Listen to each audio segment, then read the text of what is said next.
started with a small production and sort of hand selling jars to local retailers here in LA, which there are no shortages of great gourmet marketplaces in Southern California.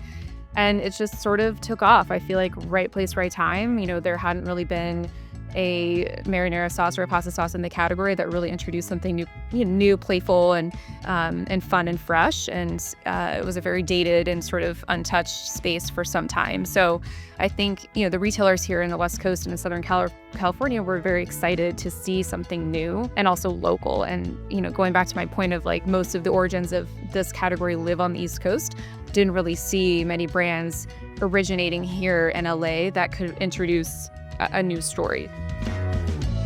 Hello, everyone, and welcome back to the Startup CPG podcast. This is Grace, and I'm here with another founder feature. Today, I'm chatting with Francesca Petaluga, the founder of Ciao, Pappy. Ciao Pappy makes premium California pasta sauce inspired by the Italian and California coast. Francesca is a first-generation Italian-American, and after feeling disappointed by the dated marinaras on the market, she decided to use her Pappy's recipe as a jumping-off point to create her delicious line of marinaras that need no doctoring out of the jar, incorporating fresh ingredients like whole basil and California-grown tomatoes. I loved chatting with Francesca and learning all about Ciao Pappy, and I'm a huge fan of the brand. I hope you enjoy this episode, and as always, let me know what you think.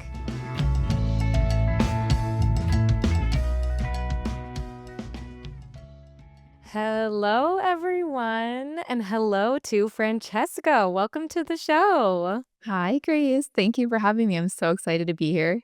So excited to have you here and for all of our listeners to learn more about your amazing brand, Ciao Pappy. I'd love for you to start just by introducing who is Ciao Pappy and who are you, I guess, for the people who don't know you. Of course. I'm Francesca. I'm founder of Ciao Pappy. We make premium California marinara sauces inspired by the Italian and California coast. We're based here in LA. We're a clean label. We source all of our tomatoes here in California. And we are growing. We're excited to be sharing more today.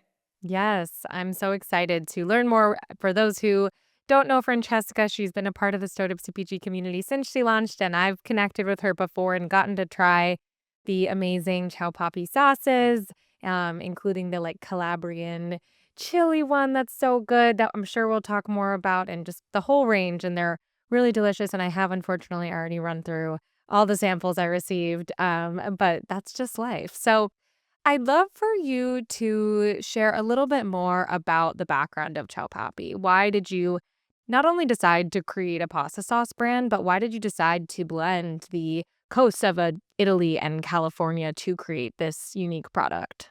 Yeah. Well, I'm first generation Italian. So my dad actually lives in Italy. He moved back about 15 years ago. He spent 30 years of his life here in the United States and immigrated a little bit later in his 30s. So really my entire life, I've spent my time in both worlds. So it's really my heart is in Italy and my heart is here in California. And it's hard to not see some of the similarities in the lifestyle and the landscape and in the way of life and the value that people put towards food and in both of the cultures. And I really thought there was an opportunity to tell a new Italian American story. You often hear this sort of East Coast Sicilian energy and narrative, but there was really nothing bringing to light and spotlighting the beauty of these two places, and really an opportunity to romance these two places as well. So there are plenty of Italian Americans here in the West Coast and a lot of stories to tell. So we really want to bring that destination through our storytelling and our brand. And arguably, we grow some of the best produce here in the state. And so, we have incredible farmers and ingredients at our fingertips here in California. And there really was a white space to kind of, tell this new Italian American life in the West Coast with a West Coast narrative. Yeah, I love that. And it makes so much sense once you've said that, like these similarities between the coastal, state of California and the coastal, largely coastal country of Italy, but not something I'd necessarily put together before. And I love that you're doing that with your sauces. I'm curious, what was the impetus to dive into creating your own brand and taking that leap into being a founder? Because even, so many people have great ideas every day, right? But they don't decide to actually take the leap and create the brand. And what was the like moment that you were like, no, I really want to do this? Well, we started the brand sort of truly for fun. It wasn't it was really a passion, heartfelt project. I was leaving the fashion industry and sort of transitioning into consulting for luxury and premium goods, and thought, hey, this could be a really great way to bring to life something that we really enjoyed during COVID when we were cooking more at home and giving our sauce to friends and family. And thought, how hard can this be? Like, let's just, jar it. It's something awesome to honor my dad. It's been something that we've, really kept us connected over his time, moving back overseas. And that was it. We started with a small production and sort of hand selling jars to local retailers here in LA, which there are no shortages of great gourmet marketplaces in Southern California. And it just sort of took off. I feel like right place, right time. There hadn't really been a marinara sauce or a pasta sauce in the category that really introduced something new, new, playful, and fun and fresh. And it was a very dated and sort of untouched space for some time. So I think the retailers here in the West Coast and in Southern California were very excited to see something new, and also local. And going back to my point of like most of the origins of this category live on the East Coast, didn't really see many brands originating here in LA that could introduce a new story. So, we got, I think, lucky in the beginning and sort of, um, it just kind of built from there. And then I said, oh my gosh, like 6 months in, what is this industry? What is CPG and what does it mean to grow a food brand? And that's kind of when, we were fully in. Wow. Yeah. Before we dive into that 6-month mark where you're like, okay, we're fully in this, I did want to ask you a little bit about how you decided which flavors to launch with. And I think you've maybe launched more since, new flavors since you officially launched. But how did you decide as you were developing these recipes, which to bring and actually jar? Because, there are so many different pasta sauces out there, and which ones felt important to the brand to start with? Well, I did not grow up on jarred sauce, so we'll start with that. And I think it wasn't something that we had in our daily household, just by way of my dad being an incredible chef and being very lucky and fortunate to have amazing Italian food at home, in most of my life. But once you started to look at the category and space and actually tried what was available and out there, we're like, whoa, there is so much room for improvement in both quality and taste. And I believe at the end of the day, people want wonderful, delicious tasting Italian food that really brings them some nostalgia of whether it was their last trip to Italy or the trip they want to go on or they dream of going on. So how can we really improve and elevate what is offered and out there? And, you know, Rouse was really the last player to really do that. And they have, of course, become a legacy brand and have had incredible growth. And so we really wanted to say, okay, how can we be like a little better than Rouse and taste a little bit different? And how can we also bring some originality? And the marinara classico is, we use fresh basil leaves, so we don't use any dried herbs. We use whole garlic, extra virgin olive oil, and sea salt and tomatoes. So um, really clean. It's really intended to be a super fresh and, basil forward full flavor sauce that I didn't really feel like I was getting in some of the tomato basil options out there. And then our alla pappy is kind of our Sunday family sauce. That's what I grew up on. My dad opened the fridge one day and was like, "How can I make this more interesting?" And he added some sour cream, and then we loved it. And that was kind of how that stuck. It was a nice full flavor jarred sauce. And another kind of beef I had with the space was like everything I had to like add things to it or, make doctor it up to make it taste palatable or good. And so that was something we really wanted to make sure that this was like truly open, heat and serve. So the alla papi is really intended to be super flavorful and well-rounded. Um, and then now we're growing from there. So I think those two core sauces were important because they're the most scalable and people can really relate to to those flavors. They know them, they're familiar with them, and they're probably more willing to try, something they're most comfortable with, and then we can start dipping our toes into some innovation. But it was important to start with something that I think people had some familiarity with, but could kind of experience something a little bit better. Yeah, totally. That makes a lot of sense. And I'm curious then when you did, going back to that 6-month mark, you have these two sauces that you feel really great about and are really fresh and people are responding to the product and you're like, "Okay, wait, I actually have a CPG business now." How did you start learning about CPG and what were some of your first steps as you were like, "Okay, we're really doing this. This is a real business now." I mean, I think like a lot of founders in the food space and CPG, it's really been self-taught. I've been shamelessly asking for advice from people since day one. Reading, taking courses, just trying to really absorb as much knowledge and information as I possibly could. I worked in fashion for 15 years. So some things were transferable, primarily on the marketing and branding side, but most of it wasn't. So I think I was very excited to learn something completely new. If I wanted to start a t-shirt line, I probably would have known 100 people to call. But, starting in food and not really knowing a single person who's been in this industry took a lot of humility and it took a lot of, you know, dedication to really find my way and sort of figure it out. And I think the best thing about being an entrepreneur is getting in there and really just learning along the way and getting, rolling your sleeves up.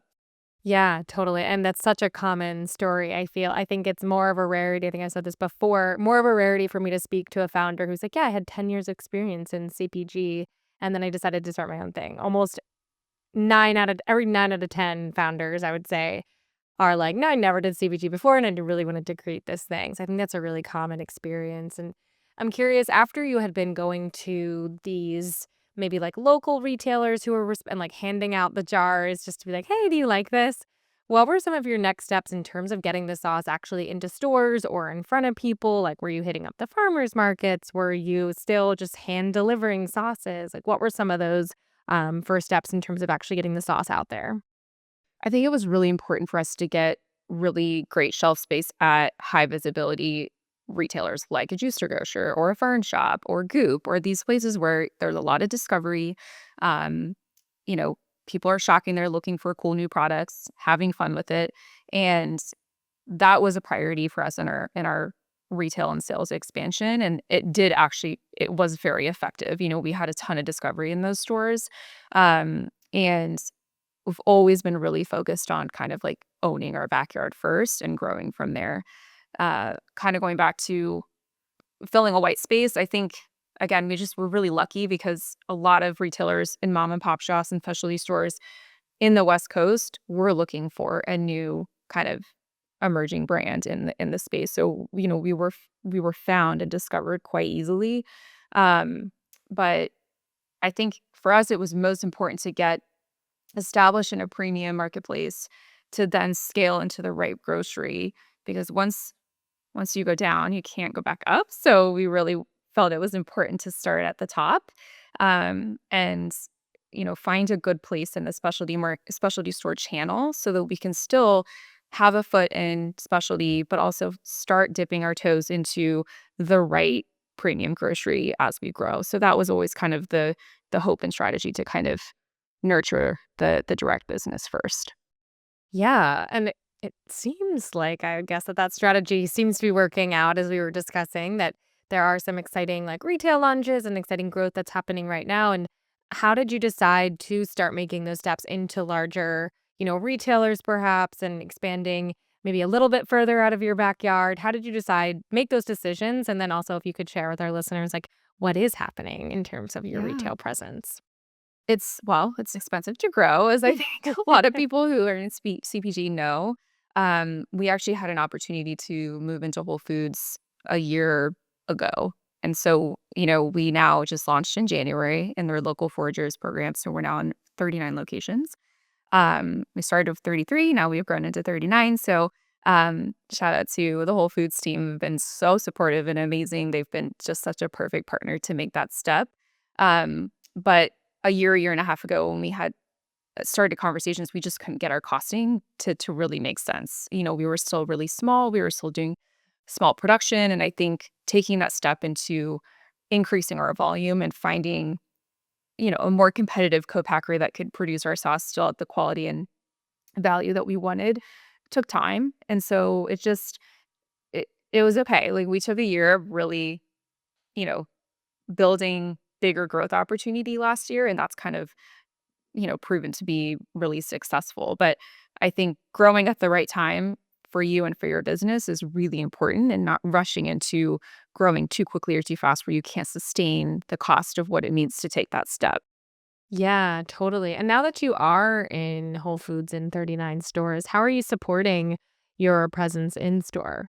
We are well, we do run promotions. We're just doing 6 this year. So we still, of course, want to respect our other partners in the market that, are still maintaining a higher price point. And so trying to balance that MSRP across all of our different locations. And we're very, very active with sampling. So that's always been something that we've felt really strongly about. It's been the biggest way for us to learn and get feedback and, really hear from customers what they like, what they don't like, if it's working. It's always an honest conversation to have, and to really show your support and dedication to these retail partners who are supporting you. So we do about 20 different sampling events per month across just Whole Foods alone. And now we launched in Bristol Farms, and we're gearing up for 3 more retail launches this year. So we're working on building that sampling team. And the sampling experience, we also want that to be premium. We heat our sauce, we bring a hot plate, we do really small slices of bread, we have beautiful linens. Like, we want to make sure that there's an experience that, you really feel like there's a piece of our brand that you get to have as well. So, we do hire people who work directly for us that are trained, and you're really invested in sort of being an extension of Ciao Pappy. Yeah, definitely. I think that's even down to the nice linens, I think is something you might not necessarily think about, but feels so important for a customer who's experiencing your brand for the first time or even the second, third, fourth time. Having that branding be consistent across everything down to the nice linens and the nice bread is really feels really important. I was thinking too about what you were saying about trying to find a co-backer who could help you expand and but still maintain the high quality of Chow Poppy. And I'm curious to know a little bit more about what that search was like for a co-packer, and also um what it's been like to transition into a larger co-packer. I think production is the hardest part of the business. It's also the most important part. Of course, I mean, it's your product, so it has to really be the best representation, and you have to trust your partners to do a great job. It takes time. I think, moving into a new co-packer takes at least 4 to 6 months. 4 months would be a really quick turnover. So I'm always trying to have, partners lined up and exploring different opportunities, because also what I have found is, we're a small guy. Like, we get kicked down the line as far as when production can happen, or, where we are as a priority. So things can come up, and you kind of always need a backup plan. So having other partners and relationships, to also understand your costs and make sure that you're being competitive with your current partners at all times. That's been really important as well. But it has been really difficult to find good people. And I think it takes some trial and error. We've definitely declined working on, with a few co-packers that we have sampled with. And we've got some really good partners currently that we're working with. But we were producing in California with the same co-packer for the first 2 years. And so they were able to really understand our product. It's just really been in the last year and a half that we've kind of had to explore other places to produce, just to help keep our costs down. We'll be right back.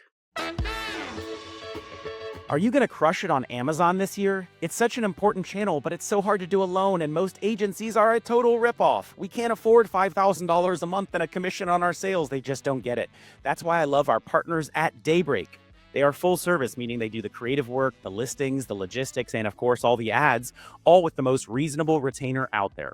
I work with them personally. I'm so grateful we have such a good partner to recommend out to you, our community.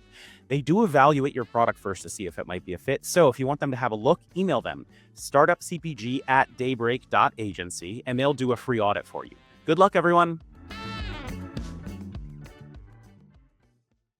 Yeah, totally. And I think that's such a uh, tricky decision point of like, are we going to stay in this like comfortable co-backer who knows everything and knows how to do it, or are we going to kind of take a step that will help us scale, that will help us grow, but is a little bit riskier and will definitely take some trial and error.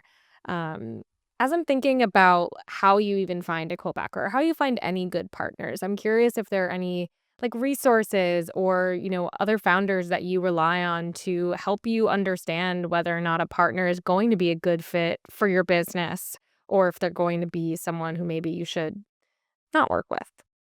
Yeah, I mean, that's a great question. I think it most of the places that we have found or worked with have been through referrals within the industry. So, leaning on a resource like Startup CPG, where you can just, you know, put a question out there for people to answer has been really helpful.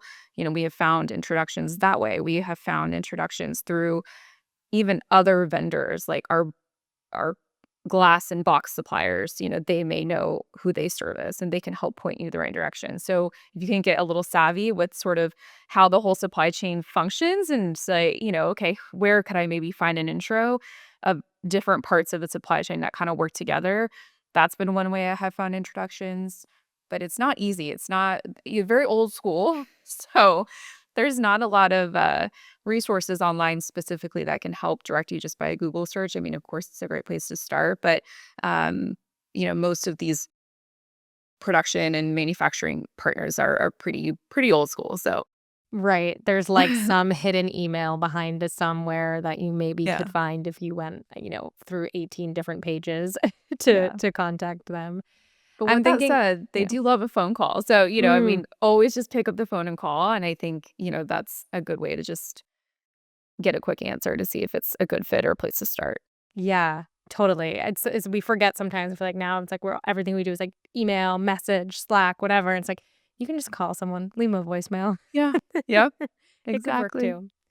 I'm thinking though too about what you were saying about like reaching out on the Startup CPG Slack, and I know that you also found a partner more recently through just like posting on our Slack. It was one of our partners, Bellmark, who we work with at Startup CPG, and I'm curious about like what that experience was like in terms of connecting with somebody on the Startup CPG Slack, and then actually moving forward with that company and how it was to work with Bellmark. Yeah, for sure. I mean, Startup CPG has been, I know as you mentioned in the earlier call, a resource for me since day one. I mean, it's been a place for information, learning. I've leaned on you guys for so much guidance, especially in the early days of building the company, and have absolutely used it as just a place to pop in and ask for recommendations and referrals for anything that we might be looking for. And we were in a pinch for labels, and looking for some better and new costing. And Cody, the representative I work with there, he's amazing, popped in and, we immediately started chatting and he was so quick and easy to work with. And it just has been an awesome, partnership since then. And we're really happy with what they've been able to do for us. I've also found our 3PL through, Startup CPG. I found so many great partners through you guys. Yeah, that's awesome. I love to hear it, and, like, that is kind of half the whole point of Startup CPG is to be able to connect people with the right partners who might be able to fulfill their printing their labels in a pinch, or even something like, the 3PL and things like that, and, no, it's so great to hear. I'm curious if there are other, like, I know you largely are, I mean, I think you co-founded this with maybe your partner, but I know you largely are like running the business on your own. And I'm curious what other resources or tools you rely on as somebody running a business that is very taxing. How do you like stay sane? How do you, keep yourself supported throughout these many ups and downs? Gosh, so many answers to that question. I think it's been being a founder and being an entrepreneur has been the most challenging but most fulfilling experience I've ever gone through. It has stretched me in so many different ways I never thought imaginable. I've learned things I've I wanted to go to business school and I actually started this business instead. And so everything I thought I would learn in business school, I have learned through having this company and more. Um, I really am so happy with kind of everything that I've done with, it's also very hard because there are a lot of things that don't come naturally to me that I've had to teach myself, and it can be very frustrating. Um, I certainly lean on my husband for so much. He's the best support and cheerleader in the whole entire world. He's sort of gets to be the silent co-founder, but he's a huge part of why we exist. So he keeps me sane and always encourages me when we're having a down month or a tough situation or, production issues or whatever that might be. Or, we got 5 no's in a day from investors, and that's really tough to hear. It's just things like that, you really want to keep going and focus on the positive. Um, my friends are an incredible community, my family, my mom, my brother, like everyone's just been so supportive. Like you really need to have vulnerability and lean on the people who are there to kind of cheer you on. So, have a great network, fortunately.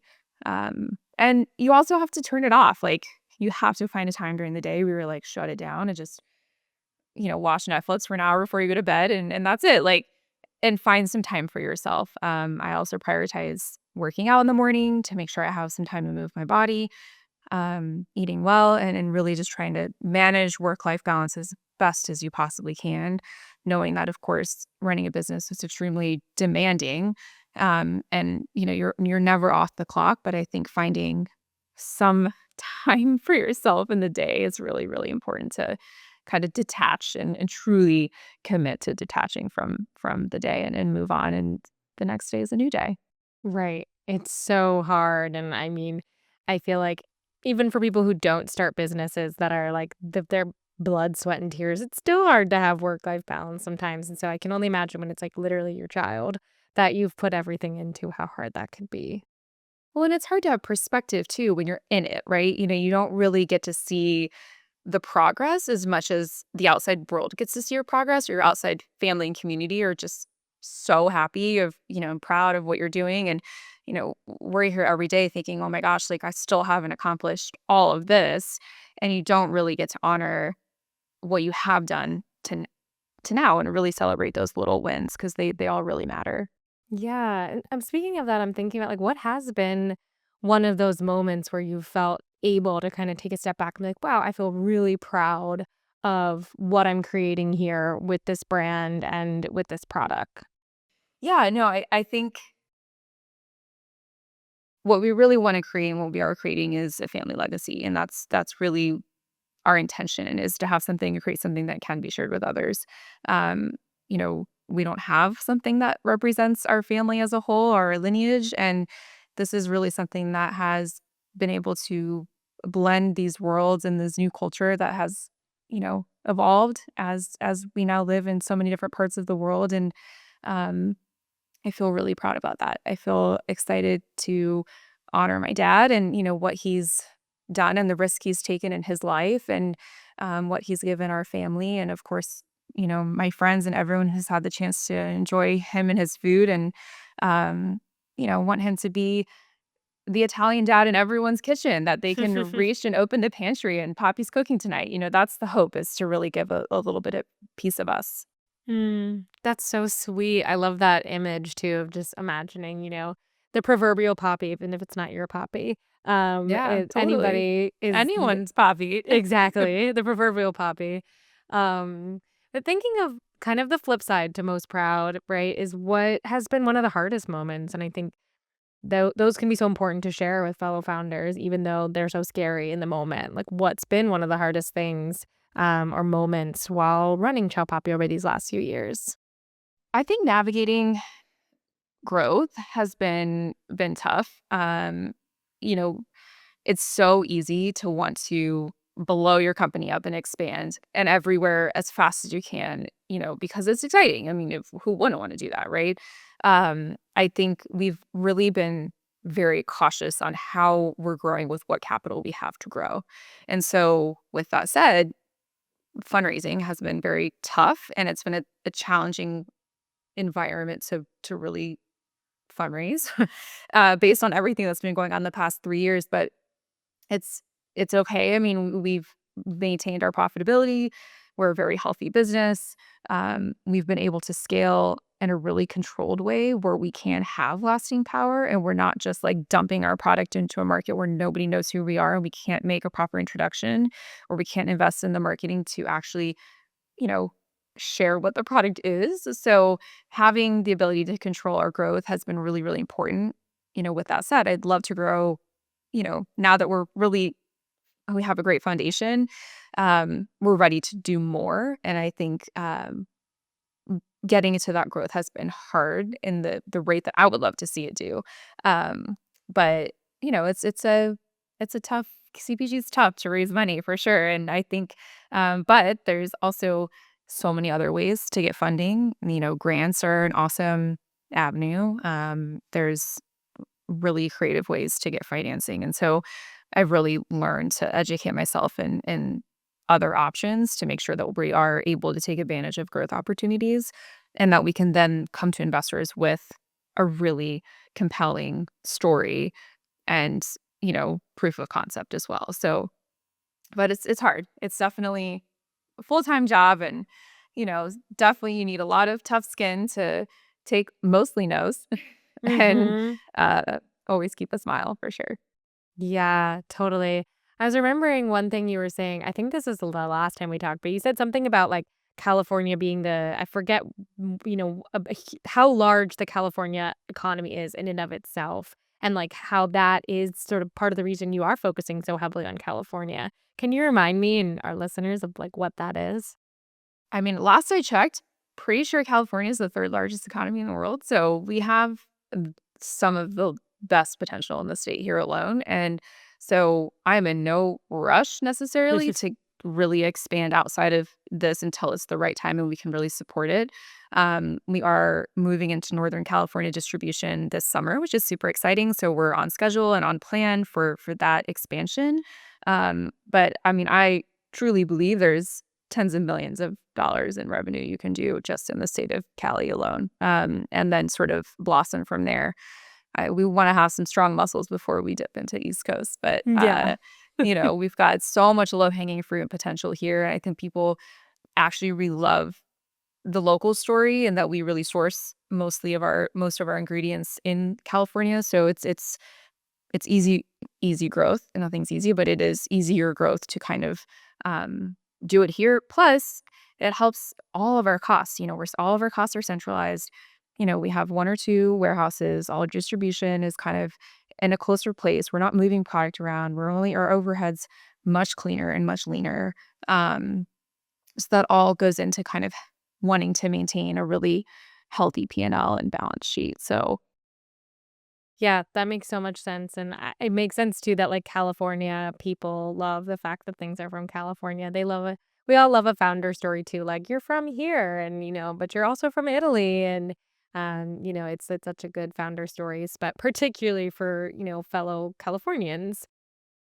Thinking about growth beyond just this sort of like expansion into more retail doors, like what does the future hold for Ciao Pappy in terms of your growth? And this could be both things that are actually happening and also things you hope will happen in the next, year, few years. What does the future look like for Ciao Pappy? yeah, I mean, outside of, staying on plan for our regional expansion, so we've got NorCal next, Pacific Northwest, Colorado's, Arizona, that's kind of, our 2025, 2026 projections or at least plan. And then we are now starting to lean more into direct to consumer. We've been mostly a retail company, and we're seeing some really good results, both on our site, but also on Amazon. So that's been really encouraging to see. So I think that's certainly something we're excited about growing.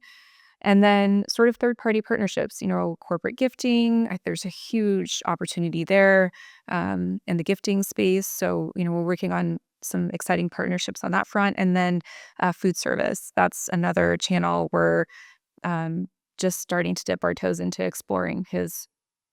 We would love to do that. It's a great way to just build volume and cash flow without having the expense of building a brand. So there's a lot of opportunity in the food service front that we're starting to get into as well.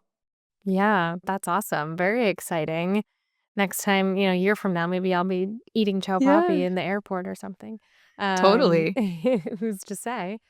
Well, my last question that I always like to end with is just how can our listeners and the Startup CPG community support Ciao Pappy and follow along on the journey as you guys continue to grow?